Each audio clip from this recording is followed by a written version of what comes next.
Let us pray. May the words of my mouth and the meditation of all of our hearts be acceptable in your sight, O Lord, our God, our strength, and our Redeemer. Amen.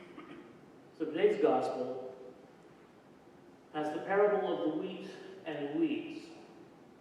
And often when we hear this gospel, we focus on the last part. But when the angels come and the wheat's gathered in and the weeds are gathered in and the weeds get burned and the wheat gets put in the barn. But we don't pay enough attention to the early part of the parable, where the wheat gets sown, the enemy comes along and sows in the weeds, and suddenly you've got both wheat and weeds growing up together.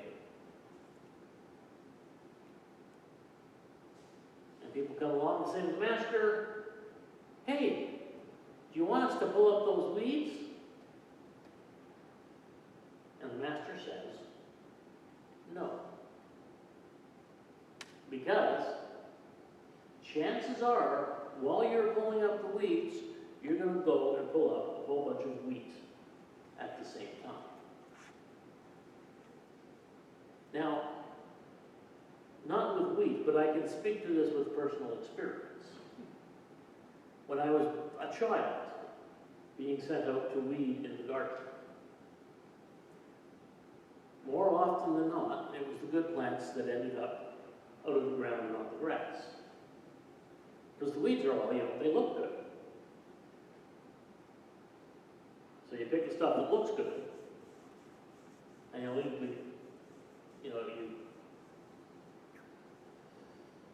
you get the wrong stuff.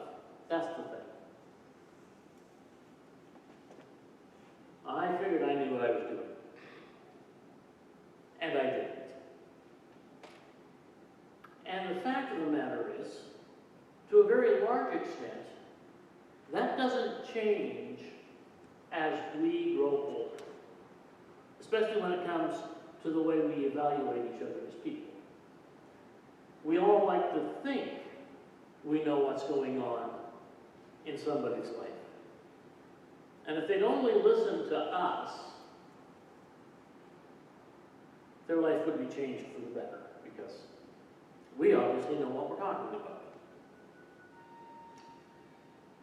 But that's not the way that God looks at things.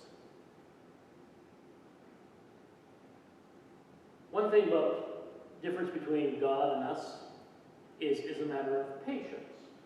God is far more patient than we will ever be. Right now, my mom's been in hospital for a few weeks because she damaged her wrists in a fall. And I have to repeat to her, she'll ask, "Well, the doctors aren't telling me anything." And it's like, yes, they are. They're telling you have to rest and wait for the bones to heal. And sometimes, that's all you can do. You just have to wait. But we don't want to wait. And often, particularly when it's with others, they're not keeping up with me. They don't see things as clearly as I see things. And so, we decide we don't want anything to do with them. We've decided that they're weeds. Because that's based on our judgment. Our judgment is always infallible. We never make mistakes. But Jesus is saying to his disciples, no, that's not your place. It's not your place to decide who is the weed. You're not quite able to distinguish them as well as you think you do.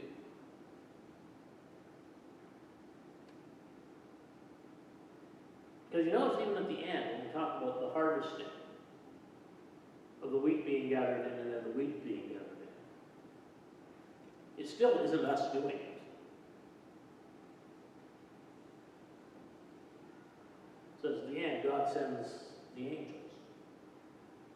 It's never going to be our job to judge who God chooses.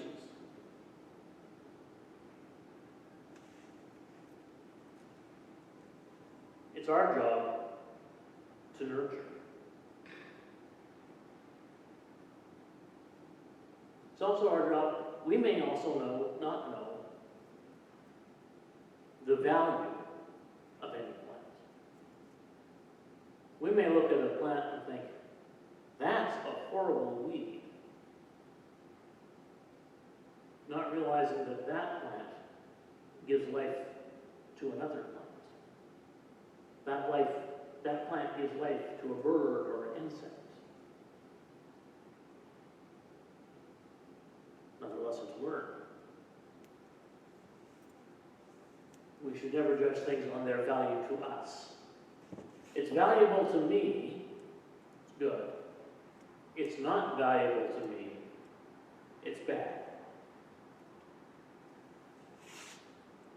And if you listen, for example, on some of the arguments about what should be done in our city, whether it's construction or dealing with the homeless or anything in between, how often an argument,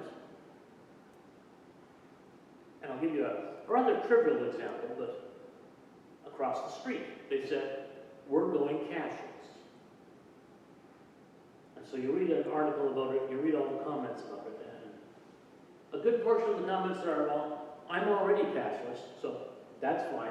Why should we allow other people to use cash if I'm not using it? And we do that with a lot of things in our lives. We don't know the value of a lot of things that we think of as weeds.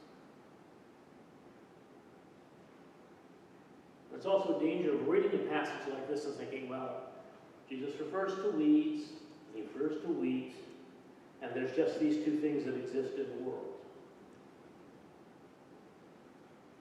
That's taking a little bit more from it than is necessarily there.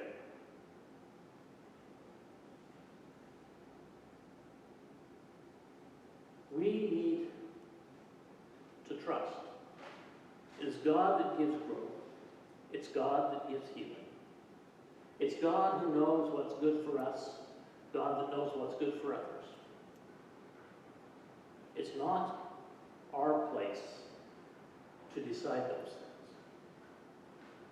It's our place to care, to nurture, to help grow.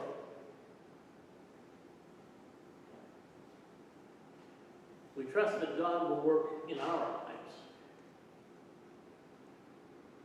And we simply need to trust that God will work in the lives of others as well.